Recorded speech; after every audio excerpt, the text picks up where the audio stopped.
Hello everyone, today we are going to learn basic Krita tutorial how to make a glow effect. So to make glow effect, first you need to create selection. I will use these tools, easier selection tools. So I will click at this point, this, then tracking uh, area to make glow. And after it, you can right click and then go to copy selection to new layer. Let me create new layer. You can select the new layer and you can click here to deselect.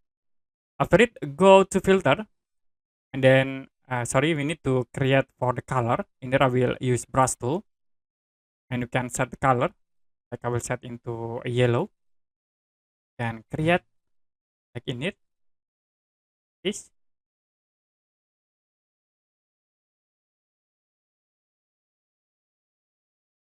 and after it you can go to filter, click on blur, and then we can use Gaussian blur.